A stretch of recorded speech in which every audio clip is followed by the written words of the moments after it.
The auto repair shop smelled of motor oil and metal, familiar scents that brought Sarah Martinez both comfort and wariness.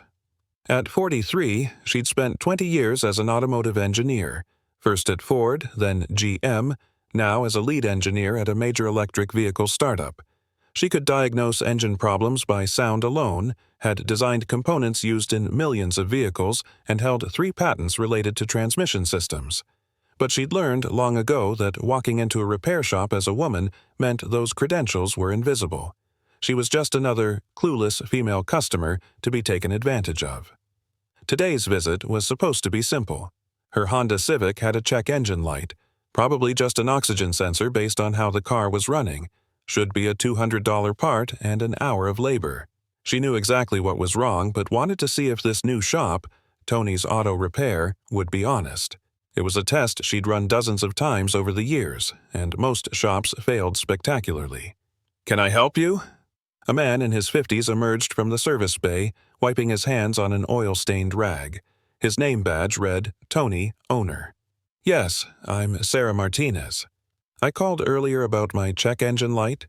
Tony walked around her Civic, a 2019 model in excellent condition. "Yeah, these check engine lights can be tricky. Lots of things it could be. We'll need to run a full diagnostic." "How much is the diagnostic?" $150, but we'll apply it to the repair if you decide to have us fix it." Sarah nodded. That was standard. "Okay, go ahead. It'll take about an hour. You can wait in the lobby or we can call you." "I'll wait." The lobby was typical. Uncomfortable chairs, outdated magazines, a TV playing a news channel no one was watching, and stale coffee in a pot that looked like it hadn't been cleaned in weeks. Sarah pulled out her tablet and started reviewing engineering specs for the new EV platform her team was developing. 90 minutes later, Tony appeared with a clipboard, his expression grave. "Mrs. Martinez, I've got bad news." Sarah set down her tablet. "What did you find?" "Well, the oxygen sensor is definitely bad, but that's just the beginning." He flipped through pages on his clipboard. "Your catalytic converter is failing. The transmission is leaking fluid. Your spark plugs are worn and need replacing, and your brake pads are down to about 20%. Sarah kept her expression neutral. "All of that showed up on the diagnostic?" "Yes, ma'am. These problems tend to cascade. One thing fails, it puts stress on other systems." "How much to fix everything?" Tony did some calculations. $3,200. That includes parts and labor. Sarah sat back, processing the astronomical markup she'd just heard. The oxygen sensor was maybe $200 installed. Her catalytic converter was fine. She'd have heard it if it wasn't. The transmission had no leak. She checked her driveway regularly, and there was never any fluid. Spark plugs on her model lasted 100,000 miles. She was only at 62,000. And she'd replaced the brake pads herself 6 months ago. He was trying to charge her for $3,000 worth of repairs she didn't need. "That's expensive," she said carefully. "Unfortunately, that's what it costs to keep these cars running. But if you don't fix it now, you're looking at total engine failure down the road. Could cost you $8,000, $10,000 for a new engine." The scare tactics were textbook. Sarah had seen this play out countless times: inflate the problem, predict catastrophic failure, pressure the customer into unnecessary repairs. "Can I see the diagnostic results?"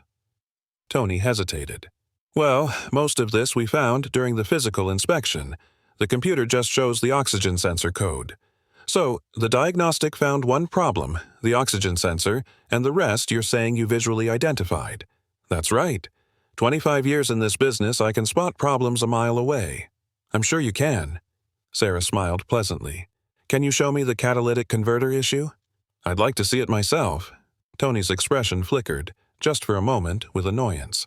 "Ma'am, it's not really safe for customers in the shop." "Liability issues." "I'll sign a waiver." "It's really not necessary. You can trust—" "I'd like to see it." Sarah's voice remained pleasant but had gained an edge of steel.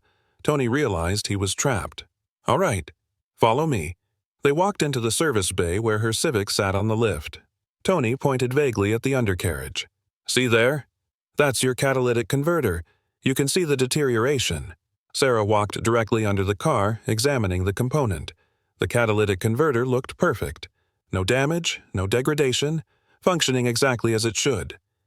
"This looks fine to me," she said. "Well, you can't always see the internal damage." "Actually, you can. With a back pressure test or temperature comparison, did you run either of those tests?" Tony's jaw tightened. "Like I said, I have 25 years of experience. Show me the transmission leak." "Mrs. Martinez, I really don't think—" "Show me." Tony pointed to a different area. "There. See that wetness? That's transmission fluid." Sarah touched the area, rubbing the substance between her fingers. "This is water, condensation from the AC system. Transmission fluid is red or brown and has a distinct smell. This is just water. Now, wait just a minute. Show me the spark plugs you claim need replacing. They're still in the engine. So you didn't actually inspect them? You're recommending I replace spark plugs you haven't even looked at?" Tony's face was reddening. "Ma'am, I don't appreciate you questioning my expertise. And I don't appreciate being lied to." Sarah's pleasant demeanor dropped. "You're trying to charge me $3,200 for repairs I don't need. The only thing actually wrong with my car is a $200 oxygen sensor." "That's not true." "I identified multiple problems. You identified nothing. You made assumptions about a female customer and decided to pad the bill with fraudulent repairs." Other mechanics in the shop had stopped working, listening to the confrontation. "I don't have to stand here and be accused." "You're right, you don't, because I'm leaving. But before I do, I want to make something very clear." Sarah pulled out her business card, handing it to Tony. "I'm a senior automotive engineer. I've worked in this industry for 20 years. I designed the systems you claim to be able to diagnose by looking at them." Tony stared at the card, his face going from red to pale. "I know exactly what's wrong with my car. I knew before I came here. This was a test. One you failed spectacularly. Not only did you try to overcharge me by 1,500%, you outright fabricated problems that don't exist. Now, hold on. I'm not done. I run this test at different shops every few months. Guess how many pass? About 1 in 10. The other 9 try exactly what you just did. Exploit what they assume is my ignorance to sell me unnecessary repairs." One of the younger mechanics approached. "Ma'am, I apologize. I'm new here, and I've been seeing this kind of thing." "Jake, get back to work," Tony snapped. "No, I don't think I will," Jake said, pulling off his gloves. "I'm tired of watching you rip people off. I'm tired of being told to recommend repairs people don't need. I quit." He walked past Tony toward the employee area, presumably to collect his things. Sarah turned back to Tony. "You're going to fix my oxygen sensor. You're going to charge me exactly what it should cost, $200. And you're going to be grateful I don't report you to the Bureau of Automotive Repair for fraud. You can't prove anything. I've been recording this entire interaction." Sarah held up her smartwatch. "Audio recording. Every word you said about non-existent problems, every fraudulent diagnosis, all documented." Tony's face went through several emotions: anger, fear, defiance, resignation. "Fine," he muttered. "I'll replace the oxygen sensor. At the correct price." "Yes, at the correct price." 45 minutes later, Sarah drove away with her check engine light off and $200 less in her bank account. A fair price for the actual repair needed. But as she drove, her mind wasn't on the oxygen sensor. It was on the systematic fraud she'd just documented, the latest in a long series of similar encounters that had been building her case for years. Back at her office, Sarah sat down with her lawyer, Michael Torres. "Another one?" Michael asked, reviewing the recording she'd just sent him. "Another one. That's shop number 47 I've tested. 39 have tried to defraud me. That's an 83% fraud rate." Michael whistled low. "And you've got recordings from all of them?" "Every single one. Audio, video, written estimates, the works. Sarah, you know what this means? You could sue." "I'm not interested in suing individual shops. I want something bigger." She pulled out a thick folder, years of documentation. "I want to file a class action lawsuit against the automotive repair industry for systematic gender-based fraud." Michael sat back, processing. "That's ambitious, and difficult to prove." "I can prove it. I've been documenting for 5 years, same car, same problem, testing different shops. When my husband takes the car in, he gets honest quotes 70% of the time. When I take the identical car with the identical problem, I get defrauded 83% of the time. That's a significant statistical difference. It's not just anecdotal. I've compiled data from hundreds of other women who've had similar experiences. I've got repair estimates, recordings, expert testimony. I can prove that auto repair shops systematically overcharge women because they assume we don't understand cars. Michael was reading through her documentation, his expression growing more serious. This is extensive. You could actually do this. I am doing this. The question is, will you help me? Hell, yes, I'll help you. This is exactly the kind of systemic discrimination case I got into law for. 3 months later, Sarah stood before a press conference, flanked by her attorney and representatives from 3 women's advocacy organizations. Today, we're filing a class action lawsuit against multiple automotive repair chains for systematic gender-based fraud, she announced. For years, these businesses have operated on the assumption that women don't understand cars, and have exploited that assumption to charge inflated prices for unnecessary repairs.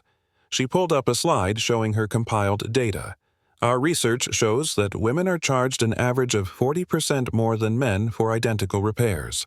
In many cases, like mine, they're sold repairs they don't need at all. A reporter raised his hand. Ms. Martinez, some might say you entrapped these businesses by knowingly going in with a problem you'd already diagnosed. I tested them, Sarah corrected. There's a difference. I went in as a customer would, with a car problem, asking for diagnosis and repair. Their job is to honestly assess the problem and charge fairly. Instead, the majority chose to defraud me. But isn't it possible they genuinely thought those repairs were necessary? Sarah smiled. I'm an automotive engineer with 20 years of experience.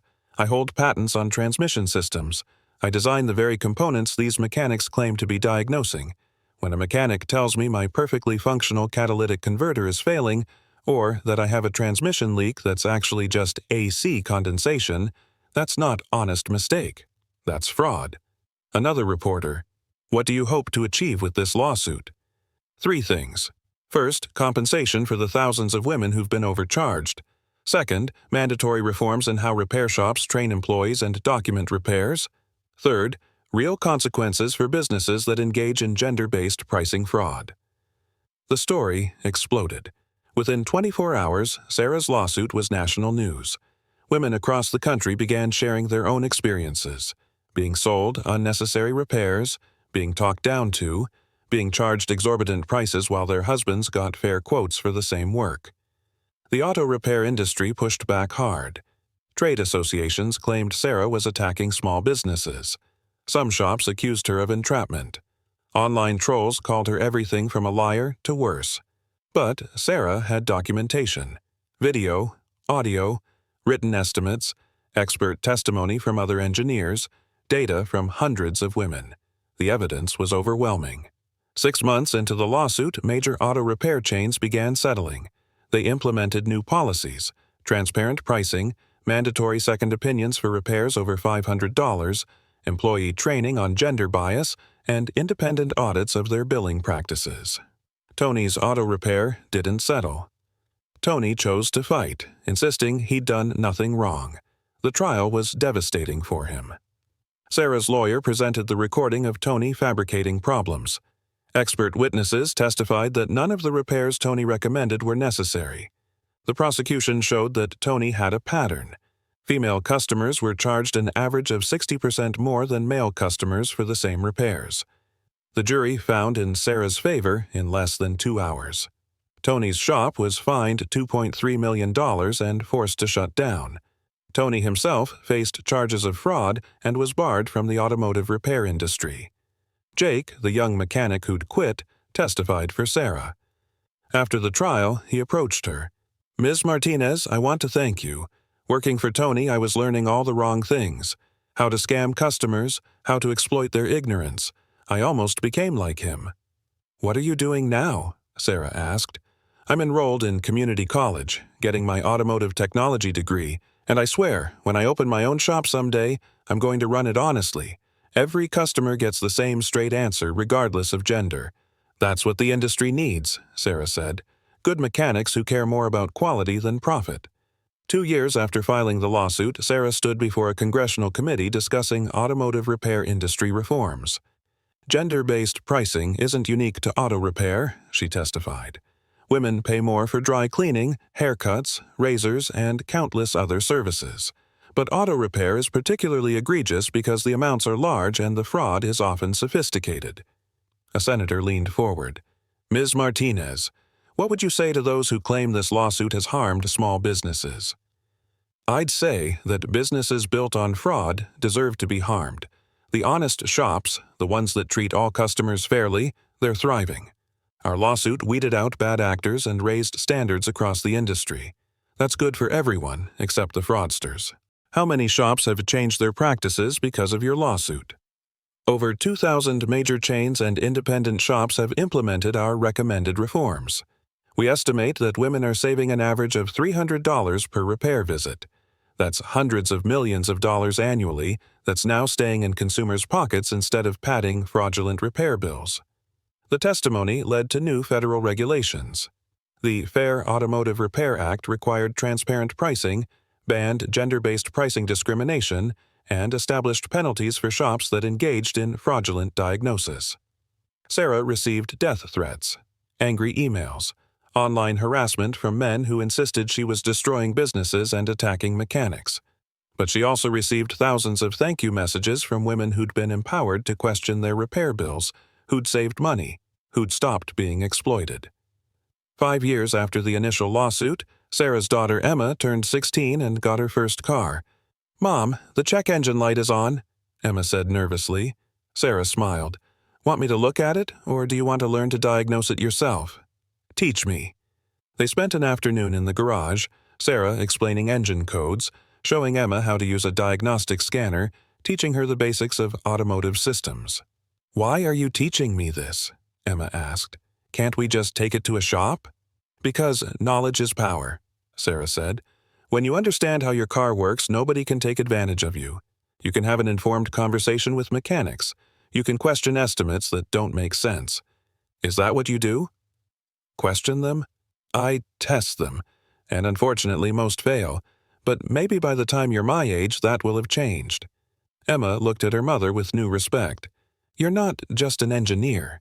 You're like a car superhero. Sarah laughed. I'm just someone who got tired of being treated like I was stupid because of my gender. Someone who decided to fight back. Did you win? We're winning. It's not over yet. There are still shops that try to defraud women, but it's better than it was, and it'll keep getting better as long as people keep speaking up. 10 years after the initial lawsuit, Sarah was invited to speak at an automotive engineering conference. The room was full, mostly men, but more women than there had been when she started her career. When I walked into Tony's auto repair that day, she told the audience, I knew he would try to overcharge me. I'd tested enough shops to know the pattern. What I didn't know was that my decision to document it, to sue, to fight back, would spark an industry-wide reform. She pulled up a slide showing statistics. Before our lawsuit, women were overcharged 40% on average. Now, that gap has shrunk to 8%. It's not zero, we're still fighting, but it's progress. More importantly, the culture is changing. Shops know they can't get away with gender-based fraud anymore. Customers are more informed, more willing to question, more likely to get second opinions. And young mechanics like Jake, the one who quit Tony's shop, they're entering the industry with better training and better ethics. After the speech, a young woman approached. Ms. Martinez, I'm a first-year automotive engineering student. Your lawsuit is why I chose this field. I want to be like you. Sarah smiled, remembering being that young woman decades ago, walking into repair shops and being dismissed. Be better than me, she said. I fought the system from the outside. You're going to change it from within. Design better systems, train better mechanics, build an industry that serves everyone fairly. I will, the student promised. Driving home that night in her Honda Civic, now with 180,000 miles and still running perfectly, Sarah reflected on the journey. One oxygen sensor, one fraudulent diagnosis, one decision to fight back instead of accepting injustice. That's all it took to start changing an entire industry. Not because she was special, not because she had unique skills, but because she had the knowledge to recognize fraud, the courage to document it, and the determination to make it matter. Every woman who questioned her repair bill after hearing Sarah's story, that was victory. Every mechanic who chose honesty over exploitation because he knew customers were informed, that was change. Every young woman who entered the automotive field because she saw Sarah fight and win, that was the future. The check engine light on her dashboard flickered on. A new problem after all these miles. Sarah smiled. Time to diagnose it herself, fix what needed fixing, and if she took it to a shop, time to test whether they'd learned the lesson. Because the fight wasn't over. It never really was. But it was winnable, one honest repair at a time. If this story resonated with you, remember, you don't need an engineering degree to question a repair bill. You just need to ask questions, get second opinions, and refuse to accept being overcharged because someone assumes you won't know better. Share this with women in your life. Teach them to trust their instincts when something feels wrong. Encourage them to speak up, push back, and demand fair treatment. Subscribe to Real Justice Stories for more tales of systemic injustice confronted, industries reformed, and the power of refusing to accept discrimination as normal. Thank you for watching. Remember, knowledge is power, questions are strength, and the mechanic who tries to overcharge you today might face a lawsuit tomorrow. Demand fair treatment. You deserve it.